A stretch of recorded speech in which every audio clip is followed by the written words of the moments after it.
Shalom Sobat Masapot, kita berjumpa lagi dalam Masa Podcast dan pada hari ini kita berdiskusi tentang firman Tuhan pada minggu ini.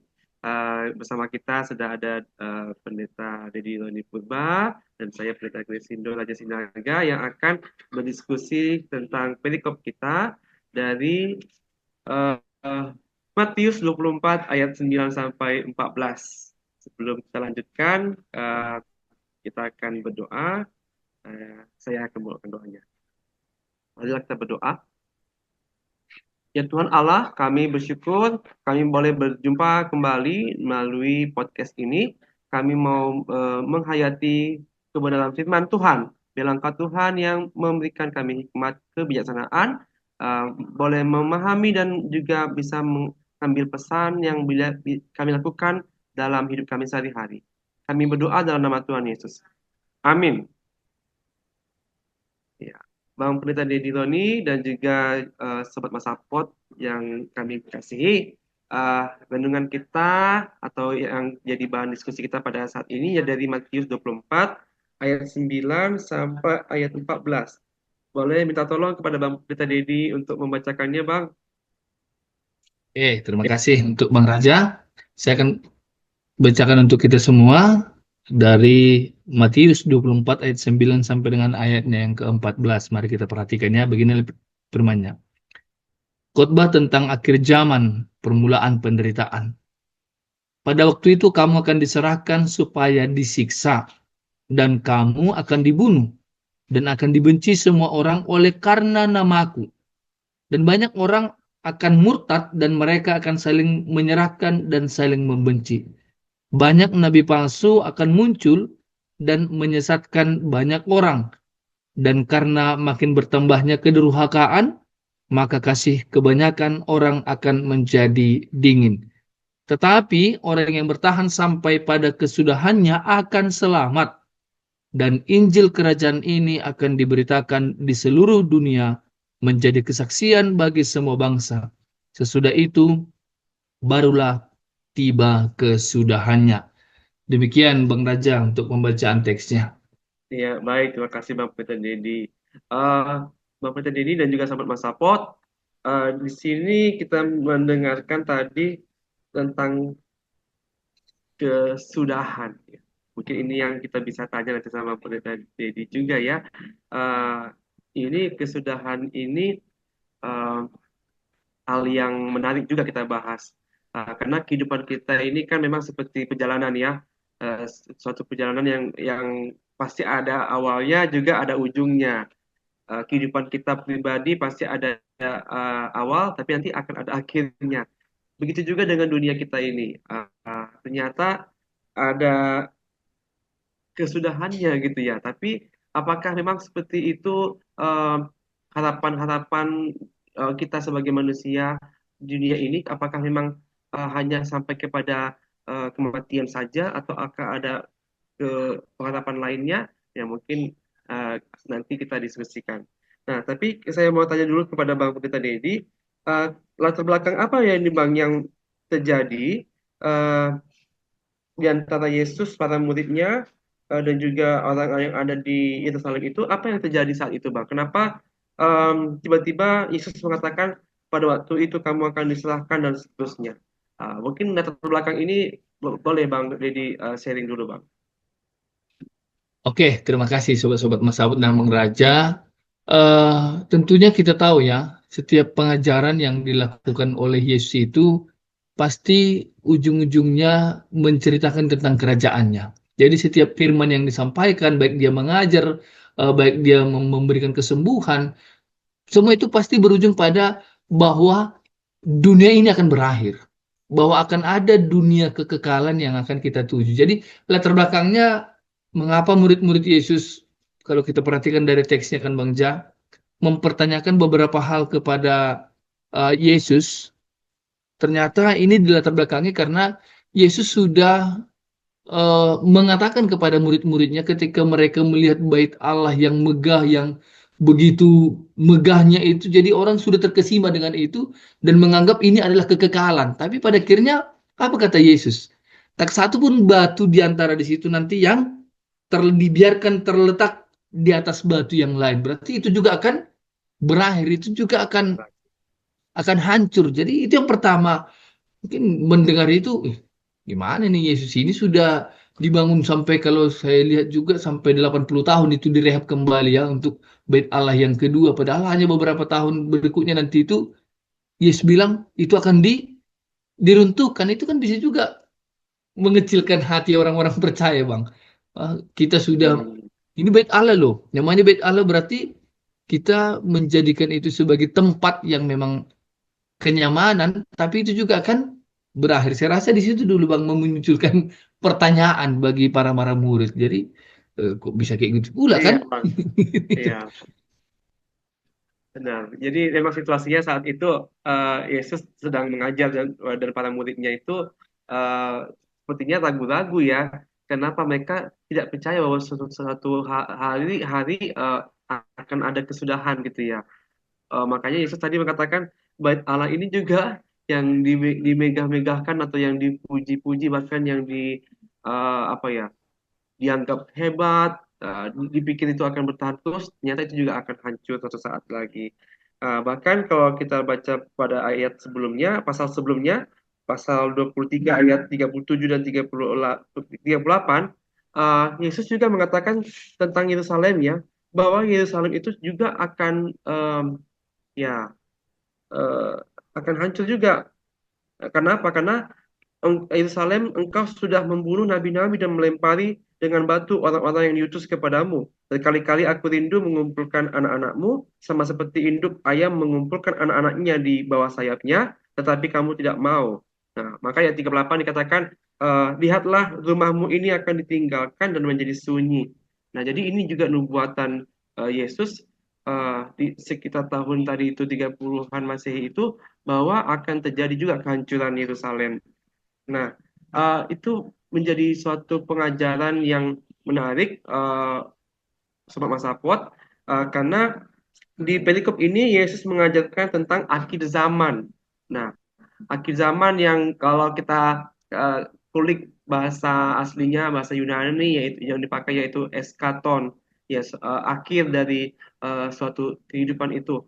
Maka disinilah dasar-dasar dari pengajaran Tuhan Yesus tentang eskatologis. Kita melihat di kita ini ada aspek eskatologisnya, khotbah tentang akhir zaman. Nah, uh, nah akhir zaman ini mungkin kita tidak temukan di sini waktunya, karena tidak ada yang tahu atau tidak pun disebutkan namanya waktunya kapan. Tapi apa tanda-tanda dari akhir zaman itu? Bang Peter Dedi mungkin mau sharing ya. Apa kira-kira Bang tanda-tanda dari akhir zaman menurut Yesus di perikop kita ini? Oke, terima kasih ya. Memang tadi Yesus sudah sempat mengatakan kepada mereka bahwa semuanya juga akan diruntuhkan. Yang pasti dunia ini akan berakhir. Jadi kalau disebut dengan dunia ini akan berakhir, berarti di dunia ini kita akan mengalami yang namanya penderitaan. Jadi apa yang dikatakan oleh Bang Raja tadi soal keruntuhan bait Allah itu kan kenapa sampai runtuh? Ternyata ada yang menyebutkan karena memang bait Allah pada saat itu kan dilapisi dengan emas. Jadi ketika pemerintah Romawi itu datang menyerang orang-orang Kristen pada saat itu, justru orang-orang berlindung ke bait Allah. Justru bait Allah itu yang diserang, bahkan dihabiskan semua, dibakar sampai supaya mereka juga bisa tapi itu informasi yang boleh kita lihat dari beberapa sumber ya.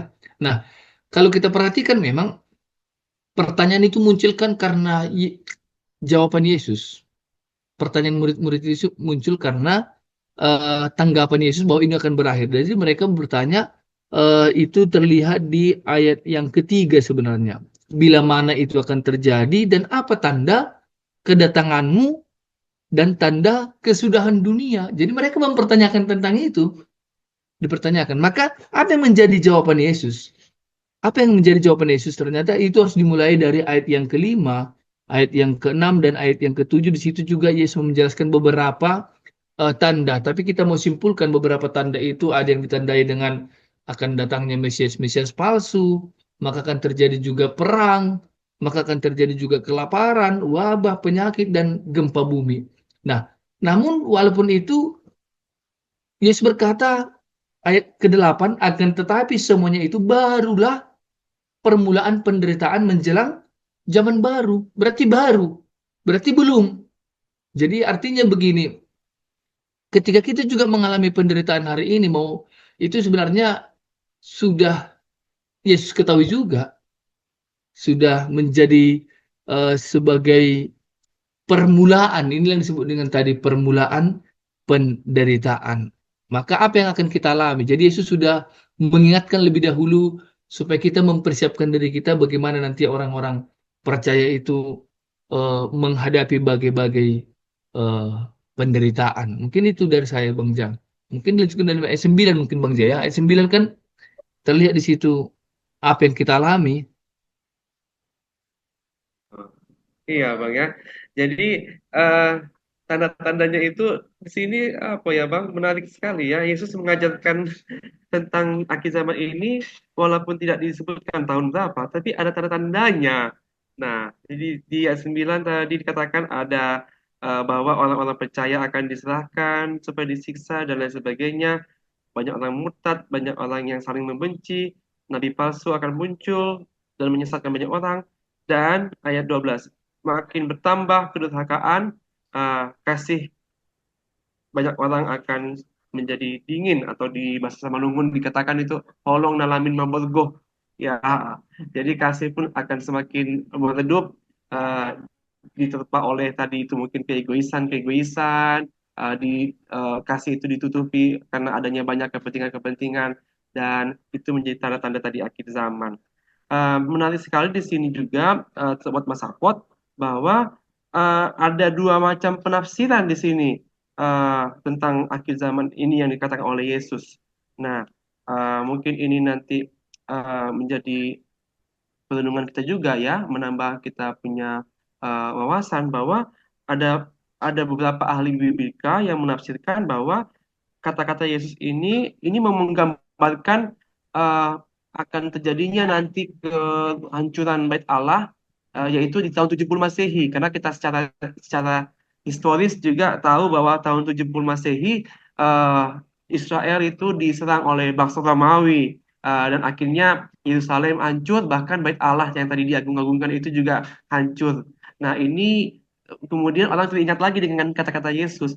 Oh, ini yang dimasukkan Yesus di Matius 24 tadi. Nah, jadi ada yang mengatakan bahwa perikop ini adalah gambaran tentang kehancuran Yerusalem di tahun 70 Masehi.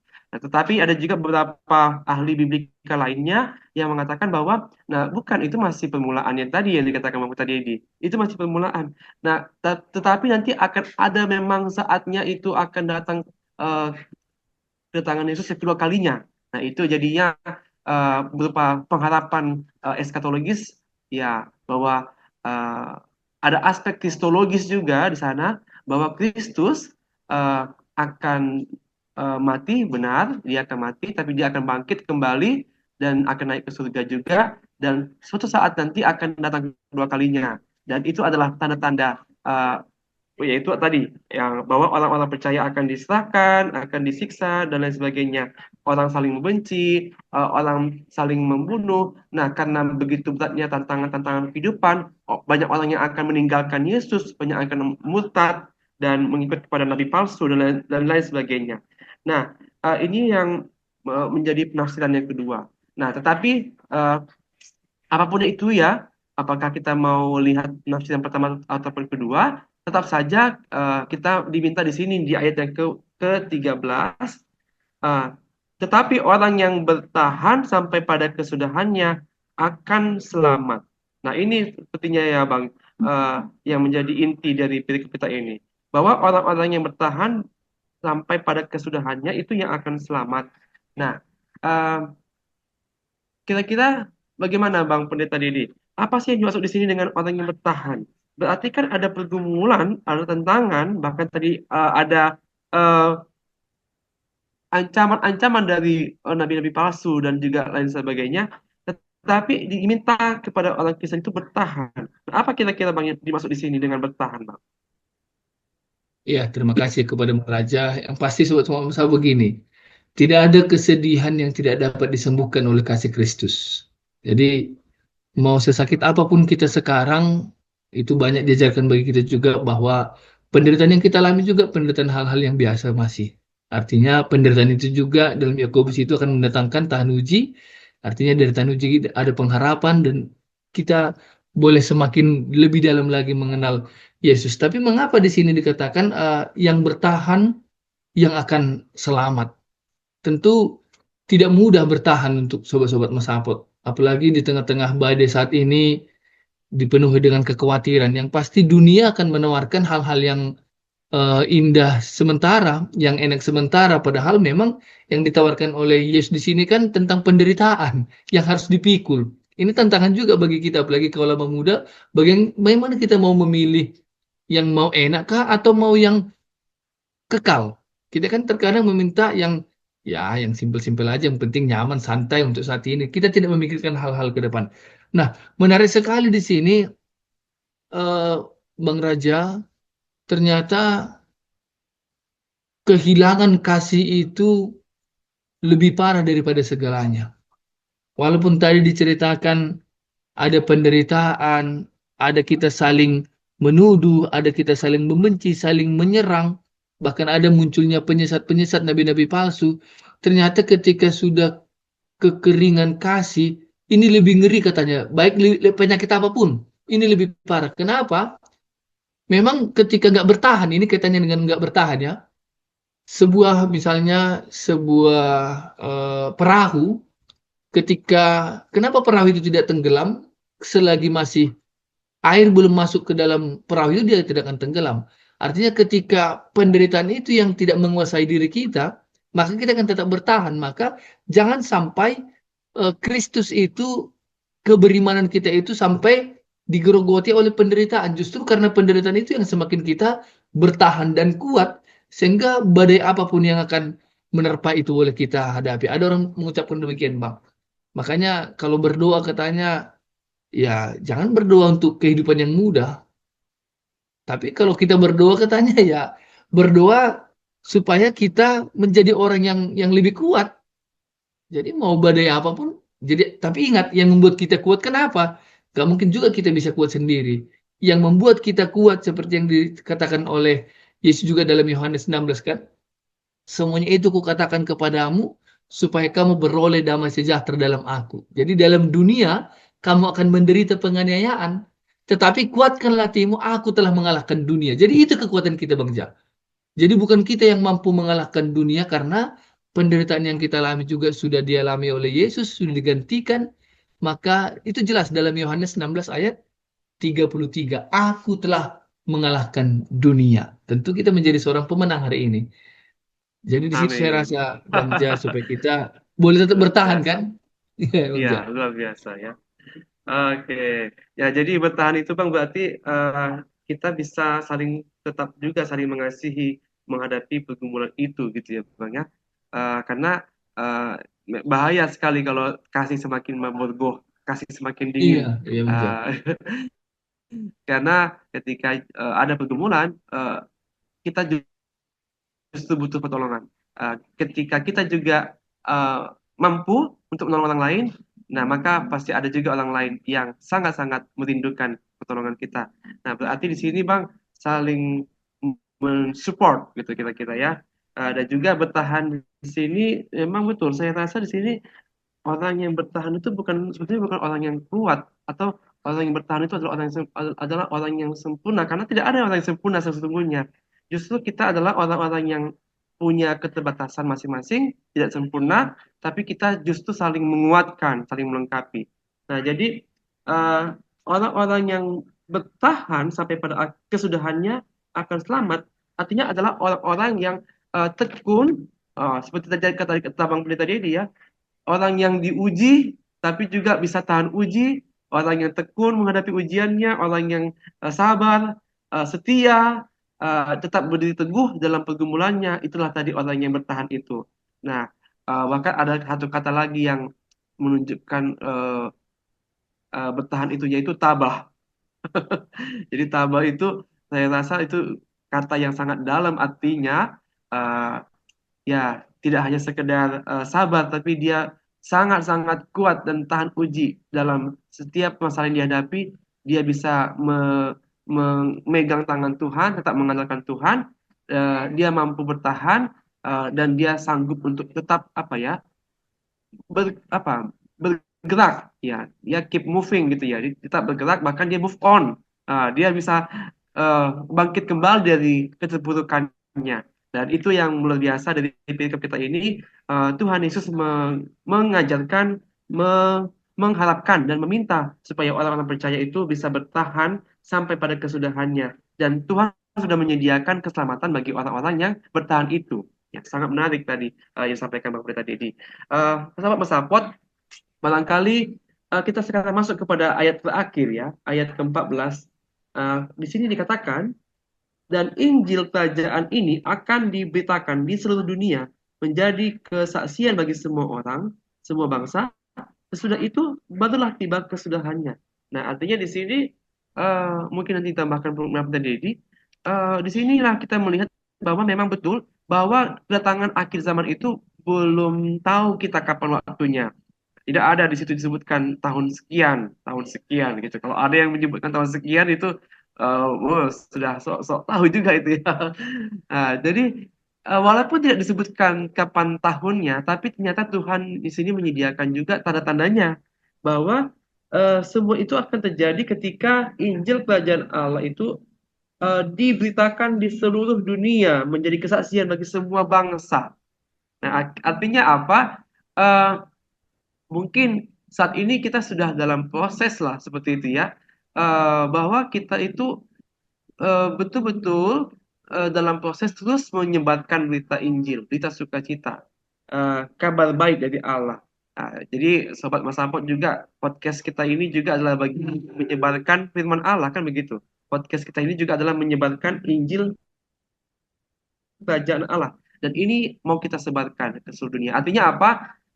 Di tengah-tengah pergumulan kita pribadi-pribadi masing-masing, Tuhan tetap mengharapkan kita setia dalam memberitakan kabar baik itu. Dan tidak perlu kita khawatirkan waktunya kapan, kapan akhir zaman, kapan akhir kiamat, dan lain sebagainya.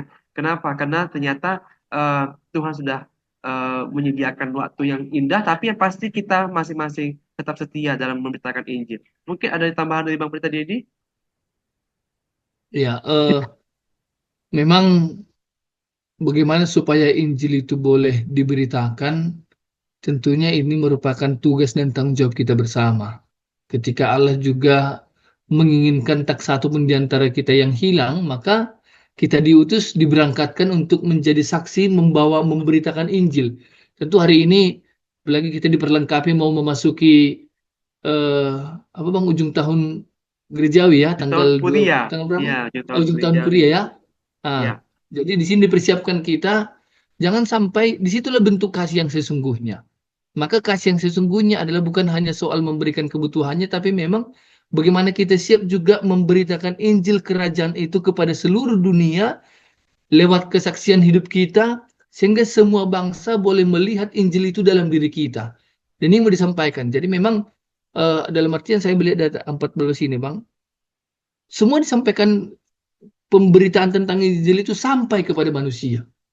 Baru di situ tiba kesudahannya. Berakhirnya dari segala misi bukan berarti ketika kita sudah menyampaikan baru disitulah, oh saya sudah memberitakan soal firman. Jadi untuk sobat-sobat Masapot, eh, memang ibaratnya apalah jadinya kalau cahaya itu tanpa panas.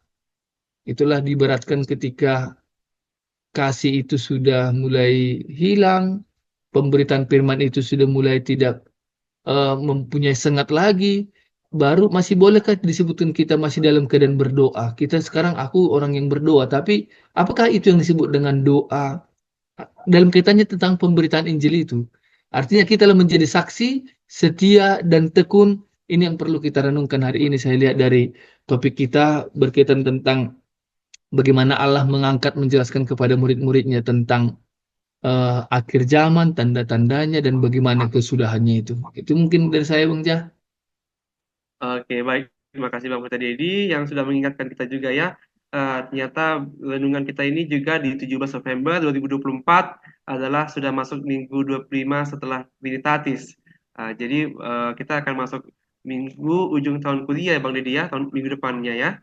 Artinya ternyata betul ya di saat-saat seperti ini juga momen seperti ini juga ya kita juga masing-masing masih ada pergumulan masing-masing, tetapi itu tadi dia bahwa ternyata ada juga kesudahan dari setiap pergumulan itu.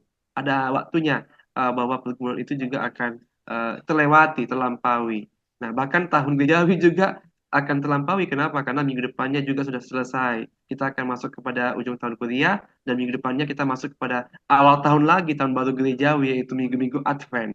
Nah, jadi artinya di sana eh, kita melihat, merasakan penyertaan Tuhan di setiap waktu kita itu. Kita merasakan Tuhan hadir menyertai kita menghadapi setiap pergumulan. Ketika kita mengandalkan Tuhan, nah itu kekuatan kita untuk bisa bertahan dalam setiap permasalahan kehidupan. Nah, oke. Bang Pendeta, nampaknya kita sudah masuk kepada aplikasi atau mungkin statement terakhir Bang, mungkin di sesi ini kira-kira apa yang menjadi kesimpulan atau mungkin penerapannya sehari-hari gitu Bang, refleksi dari Pendeta Didi Roni. Silakan Bang Pendeta. Oke, terima kasih ya. Saya kembali menekankan, saya melihat teks kita ini dari eh, tema kita ya. Ayat 13 itu orang yang bertahan sampai pada kesudahannya akan selamat. Tentu bagaimana orang yang bertahan ya harus siap menderita juga. Bagaimana orang yang bertahan ya harus ada kesabaran juga.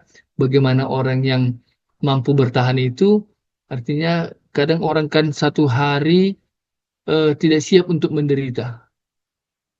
Tapi untuk seumur hidup siap untuk menderita. Mungkin boleh kita tafsirkan itu ya.